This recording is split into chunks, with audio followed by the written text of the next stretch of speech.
बहुत सुंदर किसी भी मुल्क अगर उनका वज़ीर-ए-आज़म जाते हैं नरेंद्र मोदी साहब, तो अगला मुल्क उन्हें वेलकम करता है कि ये हमसे कोई इमदाद नहीं मांगने आ रहे, ये हमारे से कोई जो है वो सपोर्ट नहीं लेने आ रहे, एड नहीं लेने आ रहे। को full time red carpet reception दिया गया।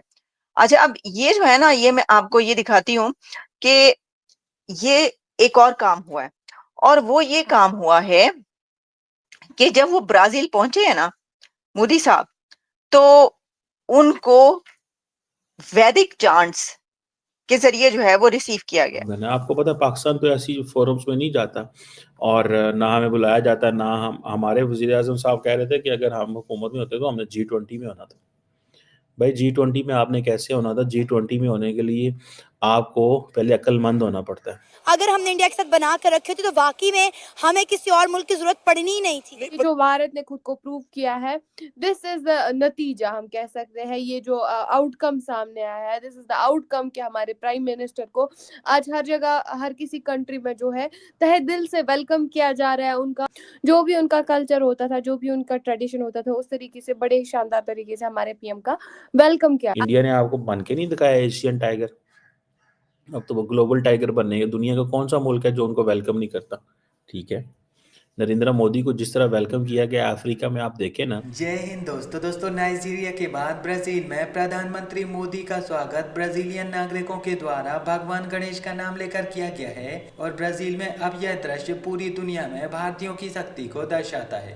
बायोफ्यूल्स के लिए यहाँ पे इथेनॉल और शुगर में जो केमिकल्स लगते हैं उसकी टेक्नोलॉजी दे रहे हैं इधर, तो इंडिया से इधर ब्राजील में हम लोग टेक्नोलॉजी दे रहे हैं और मोदी साहब को मिलने के लिए आए, क्योंकि India is a part of GBA alliance, global biofuel alliance, वहाँ पे इंडिया इज अ चेयरमैन, सो हम लोग उसके लिए सपोर्ट करने के लिए इधर आए।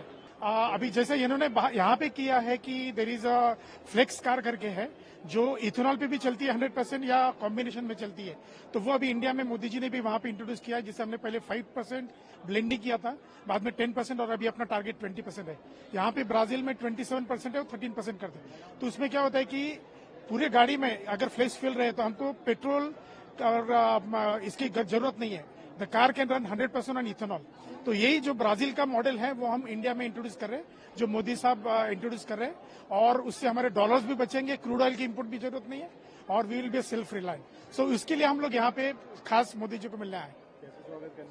बिल्कुल जोश में है, और जिस तरीके से मोदी जी पूरे वर्ल्ड लीडर है, और वहाँ पे ब्राजील में भी उनका वैसे ही स्वागत होना चाहिए जैसा हर जगह होता है। अब दरअसल जब नाइजीरिया में अपनी मीटिंग खत्म करने के बाद जब प्रधानमंत्री मोदी ब्राजील के शहर रियो डी जेनेरियो में G20 शिखर सम्मेलन का हिस्सा बनने के लिए पहुंचे, तो वहां पर रहने वाले भारतीय मूल के नागरिकों ने और ब्राजीलियन नागरिकों ने प्रधानमंत्री मोदी का बहुत ही अच्छे तरीके से स्वागत किया। प्रधानमंत्री मोदी के ब्राजील पहुंचते ही सबसे पहले ब्राजीलियन आर्मी ने प्रधानमंत्री मोदी के सम्मान में रेड कारपेट बिछाया, और प्रधानमंत्री मोदी को सैल्यूट करते हुए ब्राजील की तरफ से भारत के लिए अपना सम्मान प्रकट किया। जब प्रधानमंत्री मोदी एयरपोर्ट के अंदर पहुंचे तो ब्राजील में रहने वाली भारतीय मूल की महिलाओं ने प्रधानमंत्री मोदी का स्वागत करने के लिए भव्य गरबा कार्यक्रम का आयोजन किया था। इस गरबा कार्यक्रम का हिस्सा बनने के बाद जब प्रधानमंत्री मोदी आगे बढ़े तो ब्राजीलियन नागरिकों की तरफ से प्रधानमंत्री मोदी के स्वागत में एक खास सनातनी कार्यक्रम का आयोजन किया गया था।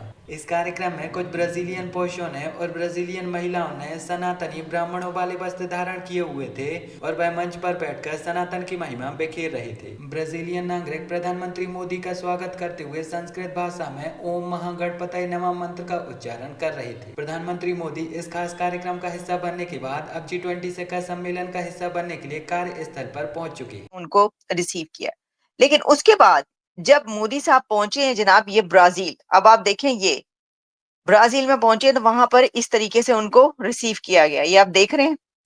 और ये देखिए वहां की जो इंडियन डायस्पोरा कम्युनिटी है वो वहां पर आई है उनको रिसीव करने के लिए, और वहां पर गरबा जो है वो पेश किया गया है, वही जो एक रिवायती रक्स होता है फिर वो पेश किया गया उनके लिए, और जो आप जानते हैं कि वहाँ पे म्यूजिक के लिए जो इंडिया के खास क्लासिकल और भारतनाट्यम और इस तरह के जो भी म्यूजिक और कल्चर और डांस है वो पेश किया जाता है हमेशा से ही, मतलब जहां पर भी वो पहुंचते हैं देखें उनको full time red carpet reception दिया गया। अच्छा अब ये जो है ना ये मैं आपको ये दिखाती हूँ कि ये एक और काम हुआ है, और वो ये काम हुआ है कि जब वो ब्राजील पहुंचे हैं ना मोदी साहब, तो उनको वैदिक चांट्स के जरिए जो है वो रिसीव किया गया। अब मैंने कहा अच्छा ये क्या हुआ है ब्राजील में वैदिक चांट्स कैसे, तो वो मैं आपको बताती हूँ हुआ क्या। हाँ, बल्कि मैं आपको ना सिर्फ बताती हूँ बल्कि ये देखिए मैं आपको जरा उसका जो है थोड़ा वो भी ये जरा सुनिएगा।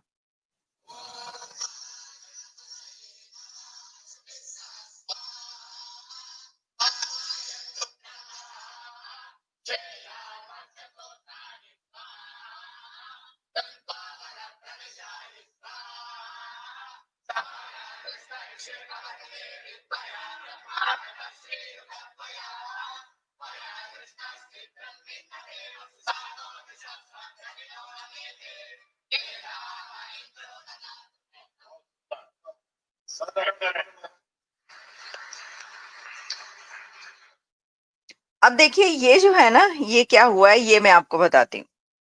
हुआ ये है कि Brazil welcomes PM Modi with Vedic chants as he arrives in Rio for G20 summit.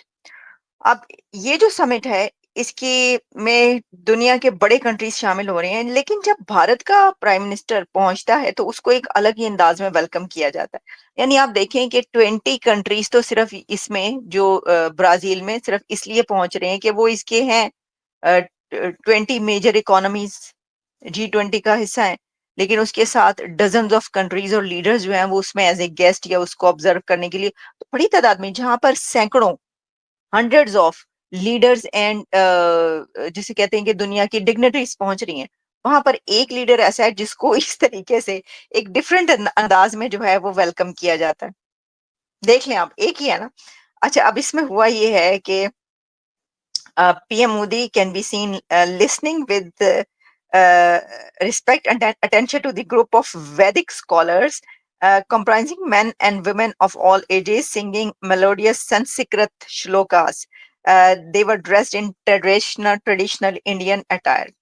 ये जो मैंने आपको भी सुनवाया, उन्होंने जो है वो एक ट्रेडिशनल जो इस तरह का मंत्र पढ़ते हैं उनके लिए जो ड्रेस होता है वो किया जाता है। तो ये जो वैदिक चांट्स हैं वो देखने को और सुनने को जो है वहां पे मिली।